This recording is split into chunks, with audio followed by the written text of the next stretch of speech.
Da, bună ziua! Am revenit de la școală și weekend. Yay! E numai miercuri. Iepurașul meu de Paște a dispărut. Ce era? Caracatiță? Nu, Drake, e un iepuraș de Paște. Erau două. E sigur că erau două iepurașuri? Exactly, bitch. Cred că nu știu diferența din Urus și Tris. Păi atunci, cine l-a mâncat atunci? Sau...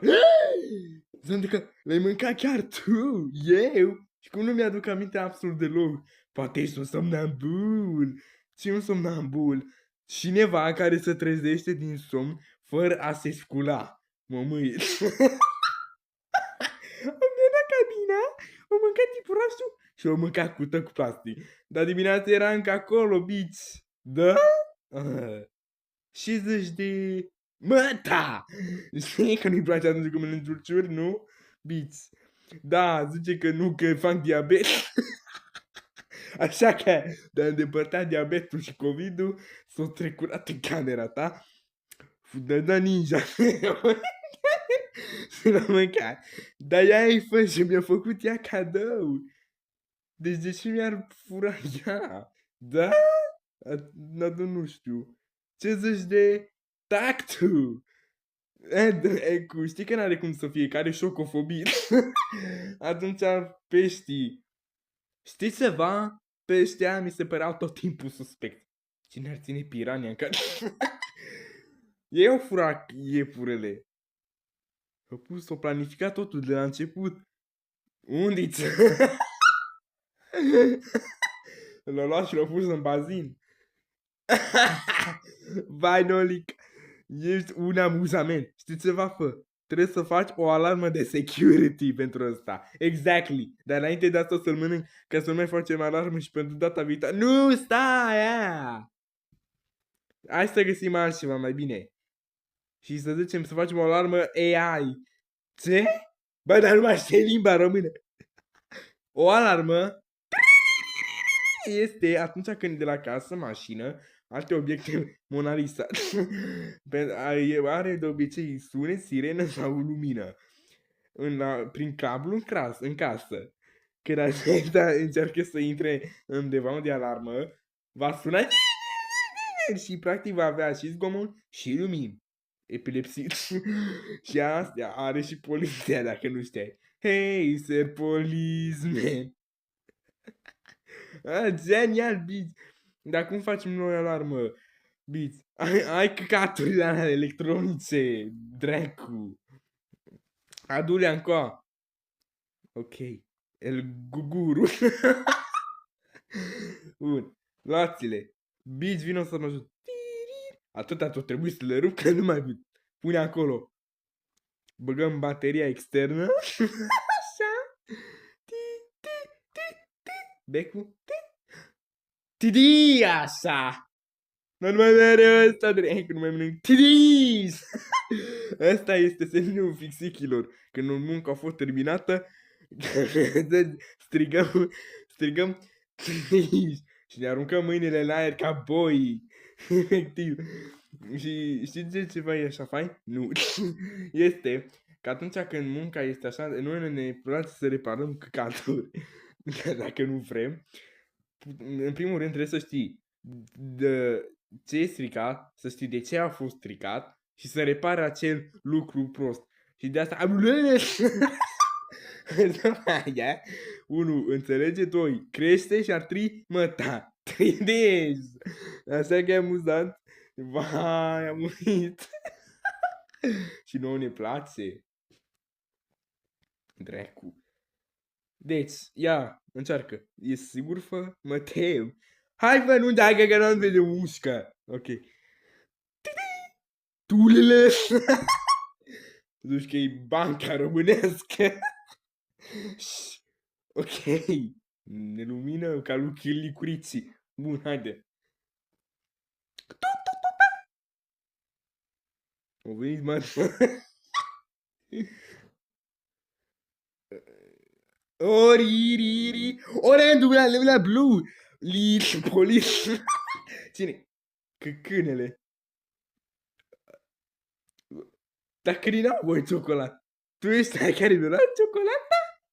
Mm, nu. Exiki. Lanterna România.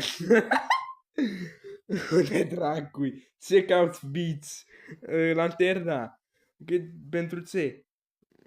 Poftim. Bun, la ce ai nevoie? Păi vreau să vorbesc cu Katea. Bă, tu ești prost, aveți telefon mobil, nu pe lanternă? Anii 30. Nu, deci mai întâi trebuie să faci uite așa. Noi am inventat acest cuvânt, limbaj în lanternă, ia. Tudu! Wow! Wow, ce fain! Trudi! Ceea ce înseamnă? Katea mă întreabă dacă am păduche în pubie. Eu răspund cu nu. Dar nu mi-are dracu. Eu îi strica becul. Poftim? Ia-ți becul. Dacă nu știu, bateria are o baterie externă. Lanterna, pardon. Ea are bec. Da. Atunci când apeși butonul, electricitatea merge la bec. Și se vine înapoi și bec. Ta-da! Dar, dacă una dintre alea butonul ori ăla stricat, becul nu ars, sau butonul rupt. Baterie extra. Și dacă nu se, trebuie să verificăm. O, dracu, dar nu. Cum mai povestesc cu asta? Îi zic că am păduc și mă duce la toată școala. Dracu. Faceți ceva, căutați baterii. Ok, dracu. S-o prinde. Bun, acum. O să căutăm. Dracu. Bun, eu cred că vin ăștia. Că nu simt, ok. Bun, am trebuie să ăsta, că cu tremur.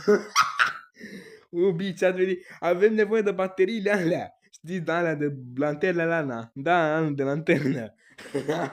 Și noi vrem multe ca voi, dar noi avem limitați ca cea GPT. Cam o muie. Cam o muie stăm. Ok. Acum băgăm. Aia odată dă-ne baterii. Dracu, așteaptă. Să zic. Un fareu.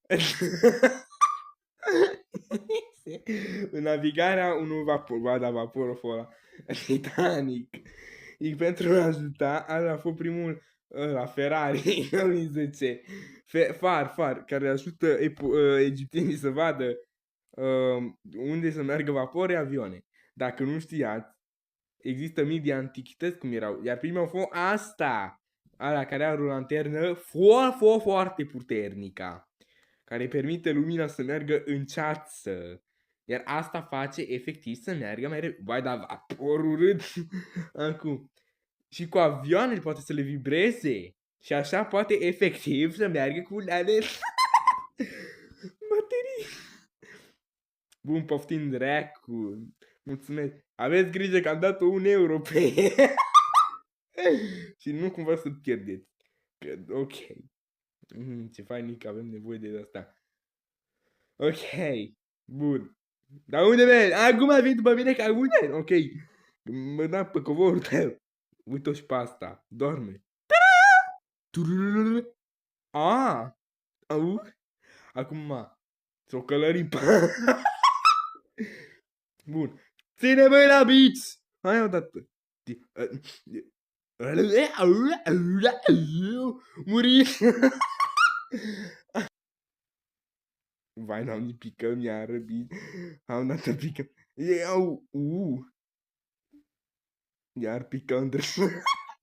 Ok. Doamne, muri. Hai. Mă, ține gura aia odată, așa. Hai, tila. Hai.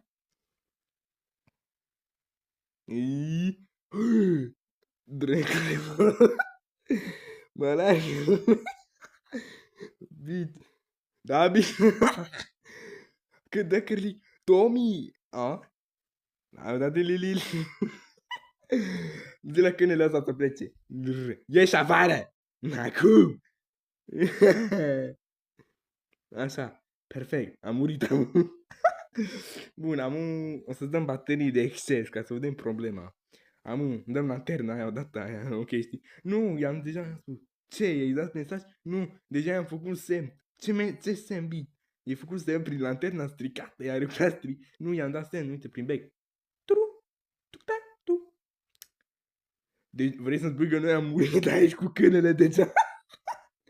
Dă-te dracu. Ei, you ga-